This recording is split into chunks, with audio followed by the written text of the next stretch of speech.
Here's 5 timely reasons to retire as soon as you can. Let's go for a walk and jump right in. The first one is there's a decent chance that you already have enough money to retire, right? There's a saying in my industry that says most people don't need more money, they need a plan.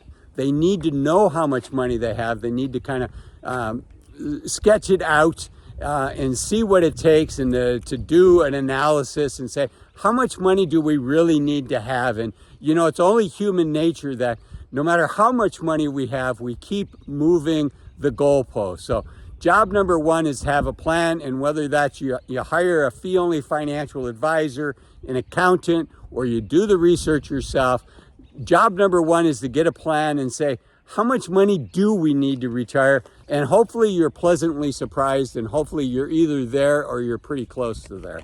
Okay, the second reason is not every dollar is created equal, right? Every, $100 bill looks and spends just like any other $100 bill, but they're different for us. And what I mean by that is, $100, or let's call it $1,000 or $10,000, the activities you can do, the adventures that you can have is different when you're 40, it's different when you're 50, and it's different when you're 80.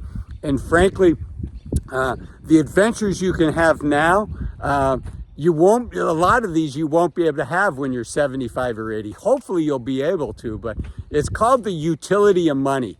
And the older you get, the lower the utility of money is, right? At some point, you're going to lose your health. At some point, you won't be able to go out and do a lot of the activities that you enjoy. And at that point, you really have diminishing returns from the money that you have. And there's a great book that talks about this subject. It's called Die with Zero by Bill Perkins. I highly recommend the book. But again, a dollar today is much more valuable to you than a dollar when you're 80. And not necessarily because of inflation, that's true, but more importantly, because of what you physically will be able to do. Okay, the next one is, when you do retirement planning, it's super easy to put in a lot of worst case scenarios. And the reality is most of those worst case scenarios are not going to happen. When you do financial planning, we do a scenario analysis, and we do a stress test, and we, basically we'll tell our clients, hey, you have a 95% likelihood of having your money outlive you, essentially, having more money than you need, or you have a 90% likelihood, whatever that number is. Know that we financial advisors are very conservative, right? You want us to be conservative.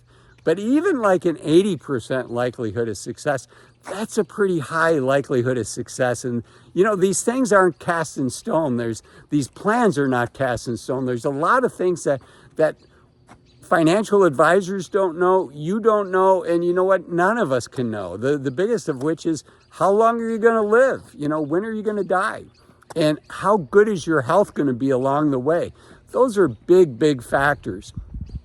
Heck, we don't even know what the tax rates are going to be. As I record this in 2023, we don't know what the tax rates are going to be at the end of for 2023, right? It's really not until we get past December and into the new year that's like, okay, now we have a good idea of what all the different tax rates are going to be. So there's all of these unknowns, and it's, there's a saying by Seneca that I really like a lot. And he says, we suffer more in our imagination than in reality. And I think, part of what people pay fee-only financial advisors to do is to worry for them and to think about these things. But, is it worth giving up 3 years, 5 years, 7 years of your life to plan for all of these worst case scenarios? The challenge is you have to make the decision on retirement without having all the facts.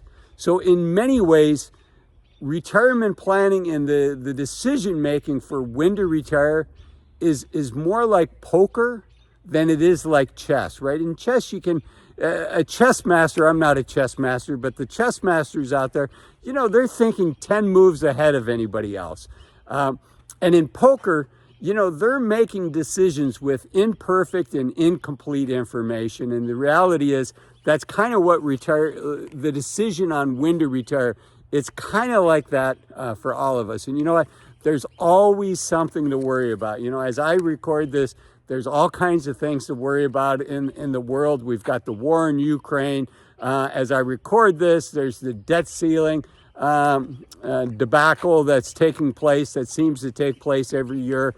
So there's always plenty of things to worry about, but you don't want that worrying to keep you from being the best version of you. And if you're ready to retire, to keep you from retiring unnecessarily, right? You want to be reasonable. You want to be thinking about these things. You want to make good decisions. But the reality is your success in retirement is going to have to do with really high level two factors. One is good decision making on when you take that leap, how you take that leap, whether you work part-time, etc. It's going to have to do with good decision making and then frankly luck.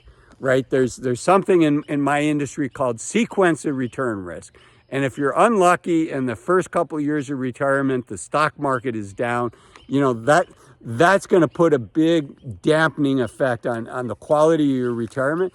But you know what? We're human and we're going to adapt to that.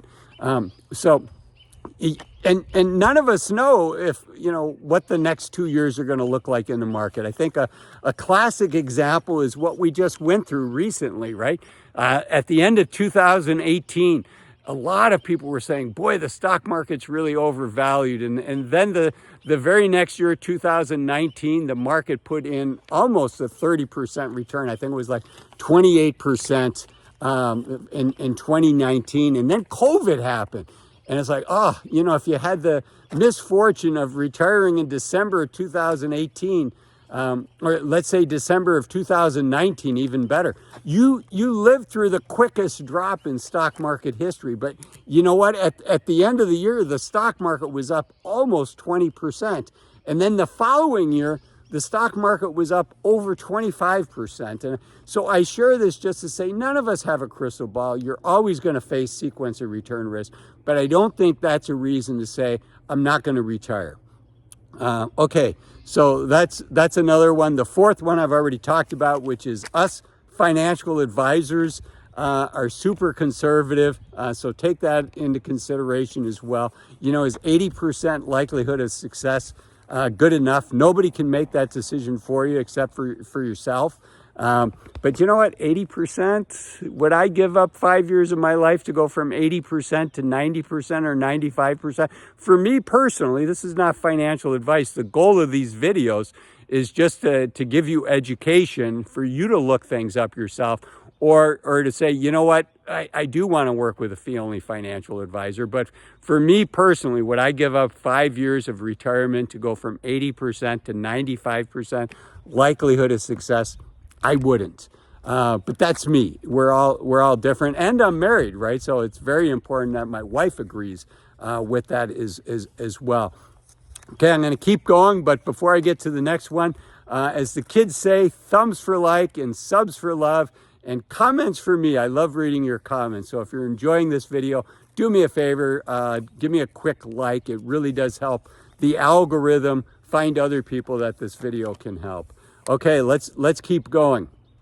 Okay, the next one is what I call one more year syndrome, or just 10% more syndrome, which is, it's always tempting to say, I'm just going to work one more year, or you know what, let's build our retirement accounts up 10% more, 20% more, just to have a cushion. You know, having a cushion is a good thing, but at some point, if you don't have the discipline, those goalposts are going to keep moving.